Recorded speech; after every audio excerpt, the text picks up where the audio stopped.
بسم اللہ الرحمن الرحیم۔ السلام علیکم دوستو، لا اینڈ پالیٹکس چینل پر عابد الرحمان پروگرام ایسا کیوں ہے کہ 7ویں ایپیسوڈ کے ساتھ حاضر خدمت ہے۔ اگر آپ نے پروگرام کی اب تک کی ایپیسوڈز نہیں دیکھی یا کوئی ایپیسوڈ مس کی ہو تو ابھی دیکھ لیں۔ چینل کو سبسکرائب کرنا نہ بھولیں۔ دوستوں کو ڈسکشن میں شامل کرنے کے لیے انہیں بھی چینل سبسکرائب کرنے کی دعوت دیں۔ دوستو، جمہوری نظام کا بنیادی مقصد عوام کی اقتدار میں شراکت اور ان کی اجتماعی رائے کا احترام۔ اجتماعی رائے کا احترام کیسے ہو سکتا ہے؟ یعنی کہ اس پر عمل کرنا۔ ویسے تو ملکی امور چلانا حکومت وقت کا کام ہے، لیکن جسے ہم حکومت کہتے ہیں اسے یہ اختیار عوام ایک محدود مدت کے لیے دیتے ہیں۔ یعنی کہ حکومت جس کو ہم کہتے ہیں،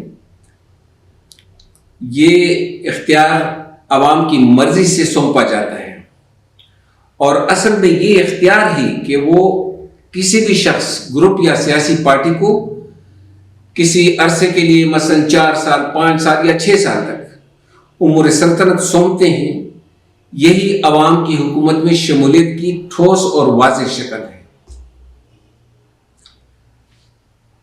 جیسا کہ آپ جانتے ہیں کہ آج کل تقریباً ہر ملک میں عوام یہ ذمہ داری باقاعدگی سے کم از کم 3 سطحوں پر نبھاتے ہیں۔ کم از کم پہلے نمبر پر مرکزی حکومت بنانے کے اختیار، دوسرے نمبر پر صوبائی حکومت، اور تیسرے نمبر پر مقامی سطح پر یا لوکل باڈیز کی سطح پر اختیار منتقل ہوتا ہے۔ یہ 3 سطحیں ہیں۔ جب ریاستیں چھوٹی تھیں، یہ بہت پرانی باتیں ہیں یونان کی ریاستوں کی، یعنی جب ان کا علاقہ اور رقبہ محدود اور آبادی بہت کم ہوتی تھی، تو شہری خود یا براہ راست امور سلطنت چلاتے تھے، خود چلاتے تھے، یعنی کہ براہ راست چلا لیتے تھے۔ لیکن موجودہ دور میں جو کہ قومی ریاستوں کا دور ہے، شہریوں کی آبادی کروڑوں میں ہوتی ہے۔ مثلا امریکہ کی آبادی 36 کروڑ ہے، پاکستان کی آبادی تقریباً 23 کروڑ ہے، انڈیا کی آبادی 1 بلین سے زیادہ ہے۔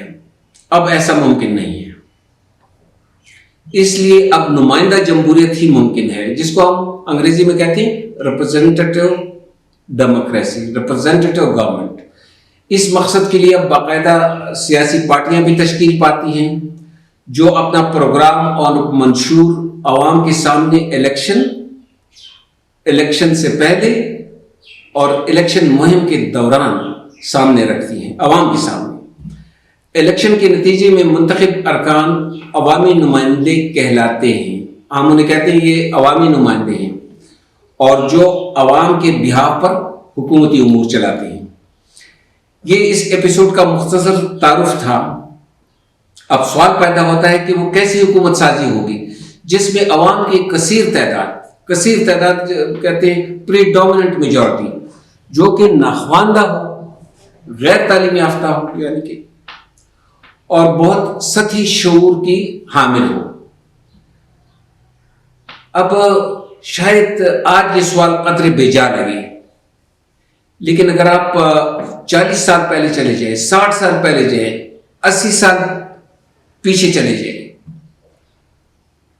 جب عوام کی خواندگی کا تناسب زیادہ سے زیادہ 5 یا 6% ہوتا تھا، تو یہ سوال بہت ویلڈ تھا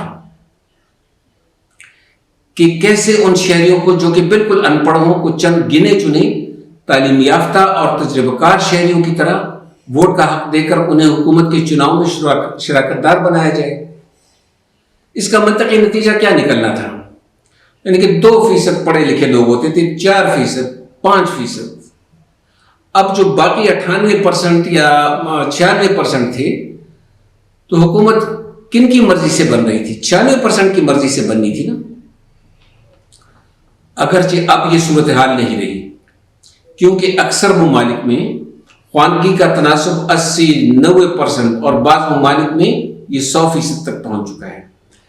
لیکن اب بھی جمہوریت کو بطور طرز حکومت اس پہلو سے تنقید کا نشانہ بنایا جاتا ہے۔ اب بھی لوگ کہتے ہیں کہ یار اس میں تو ان پڑھ لوگوں کی میجورٹی ہے۔ ناظرین پہلے مرحلے میں یعنی 1688 تک 1688 تک یہ سال یاد رکھیں، یہ سوال کہ عوام کس طرح اپنے نمائندے منتخب کریں گے زیادہ عام نہیں تھا، بلکہ اہم مسئلہ بادشاہ کو مجبور کر کے اختیارات پارلیمنٹ کو دلوانا تھا۔ اور یہ اہم سنگ میل جو دنیا میں سب سے پہلے اچیو کیا گیا، حاصل کیا گیا، وہ اولیور کرومویل کی قیادت میں حاصل کیا گیا تھا برطانیہ میں۔ اور اس کے بعد 1688 سے 1832 تک 1832 تک یہ تقریباً 145 سال بنتے ہیں، آپ یہ سمجھے کہ 1.5 صدی۔ برطانیہ میں صرف چند ہزار ووٹرز تھے جو کہ ساری ریاست کے دور دراز علاقوں میں بکھرے اور پھیلے ہوئے تھے۔ اچھا، جب یہ ووٹر چند تھے یعنی کہ کچھ ہزار تھے، اب یہ مسئلہ سامنے آیا کہ پارلیمان کی ساری سیٹیں مالدار اور بااثر افراد خرید لیتے تھے، وہ خود بھی مالدار ہوتے تھے اور خرید و فروخت بھی کرتے تھے، کیونکہ چند ہزار ووٹرز کو خریدنا آسان تھا۔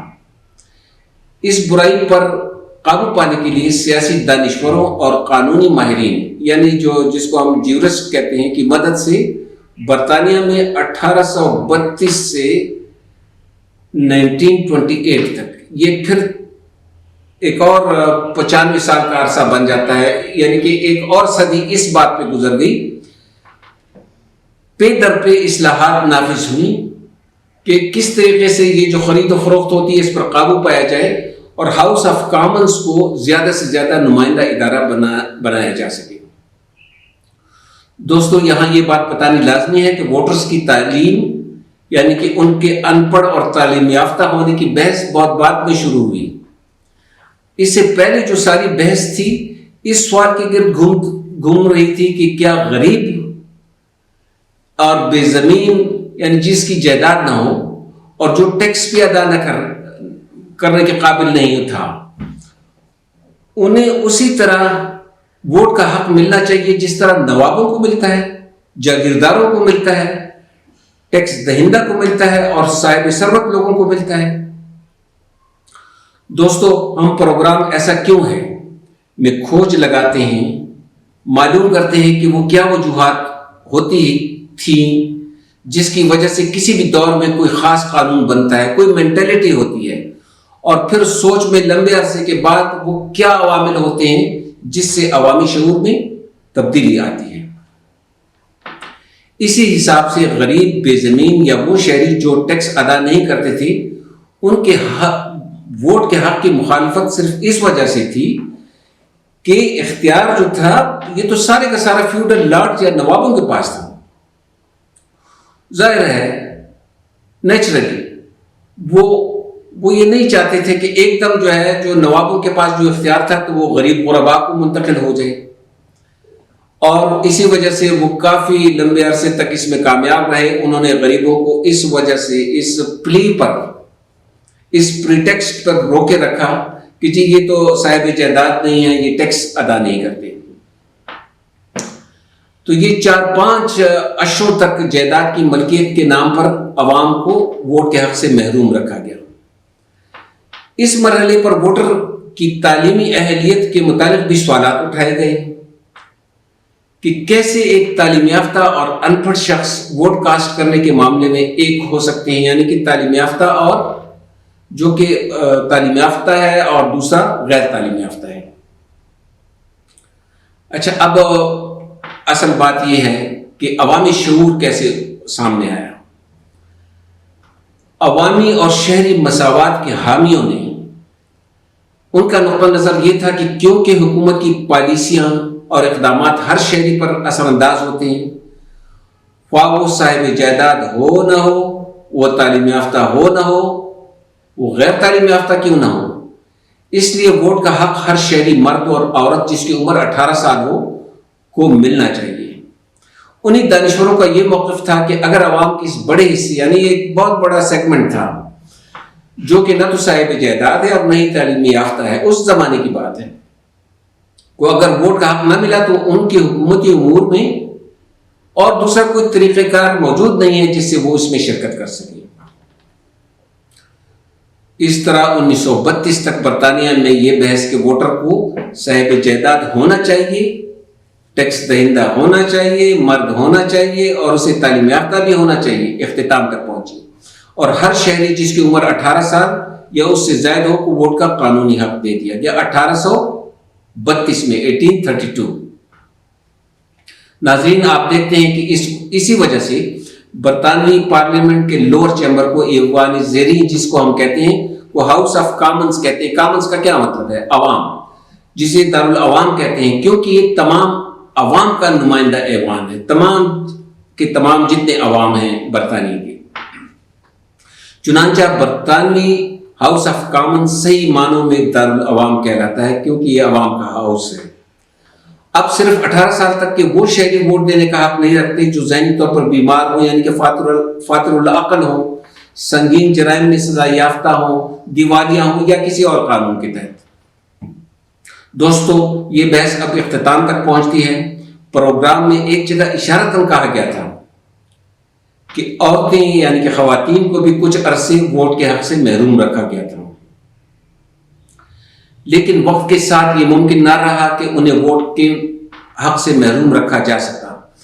تاہم آپ کو پتہ ہے کہ عرصہ 20 سال تک یعنی کہ ابھی یہ ایسی آوازیں آتی رہیں کہ جی عورتوں کو ووٹ کا حق نہ دیا جائے، یعنی کہ کسی نہ کسی شکل میں اس کی مخالفت ہوتی رہی۔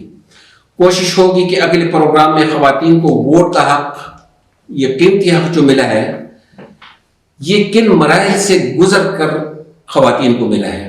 اپنا خیال رکھیں۔ اللہ حافظ۔